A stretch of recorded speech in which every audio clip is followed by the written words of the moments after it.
Are you wondering which DSLR you should buy in 2020? Well, you have clicked on the right video. Hey everyone, this is Mohammed, and through my years of experience and research, I have shortlisted 5 budget-friendly DSLRs for you. I'll discuss each camera's pros and cons and also elaborate on the various parameters that are necessary to be understood. Whether you are a beginner in photography or you are one of those who wish to have amazing pictures on their social media.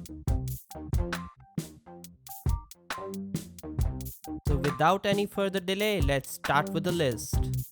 First in the list is Nikon D3500. You will see this DSLR camera mostly in the higher priority when it comes to DSLR cameras for beginners. It offers a great image quality for a minimal price. Here you can have a look at the specs.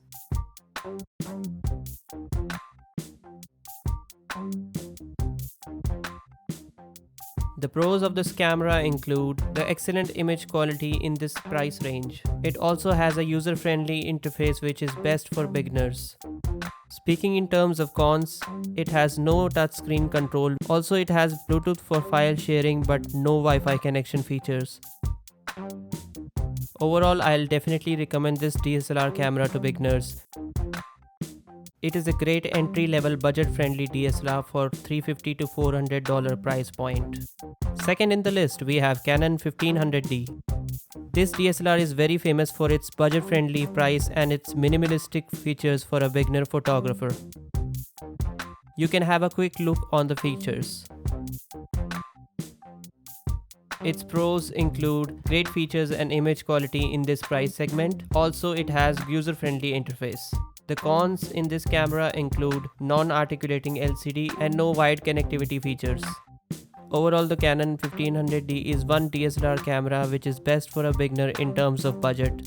You won't get any better entry-level DSLR camera in this price segment. It comes for around $400.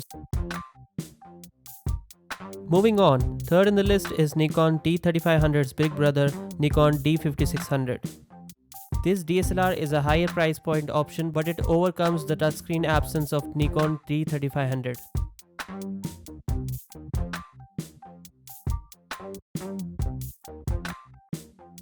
Nikon D5600 is a powerful DSLR with amazing image quality. It has a touchscreen and rotating LCD panel. Definitely it could have a better digital sensor in this price range, and it also has no 4K quality recording available. Overall, a better sensor and 4K recording could make this DSLR a beast. Still, you can consider buying this if you really don't care about the 4K recording.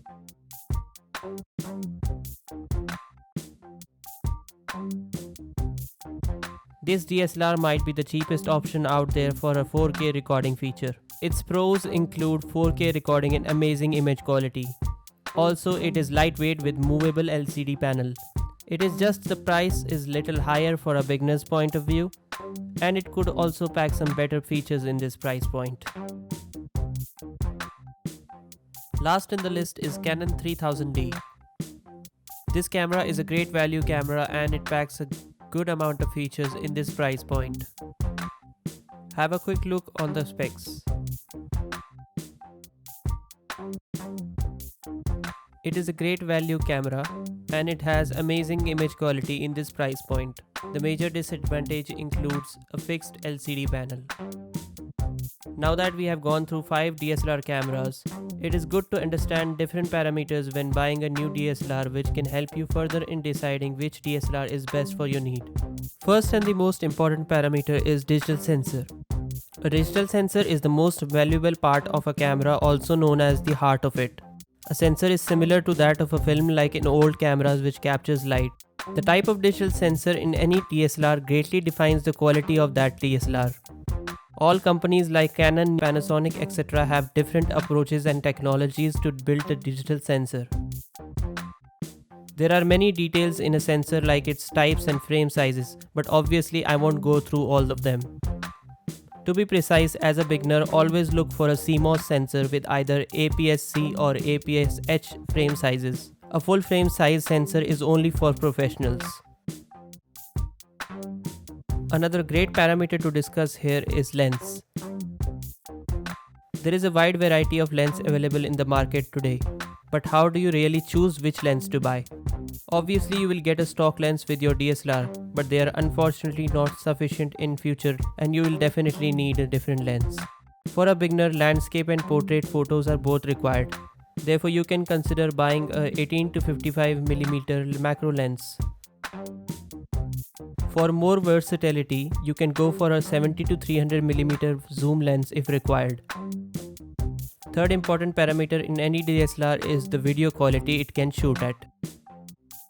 In current generation, 1080p, Full HD and 4K qualities are most trending. 720p is fading out as HD. In fact, even YouTube does not consider 720p as HD now. Choosing the right DSLR for you is a tedious job, but I hope this video has helped you in choosing one DSLR. Thank you for watching the video and see you next time. Also, don't forget to subscribe to the channel and like this video.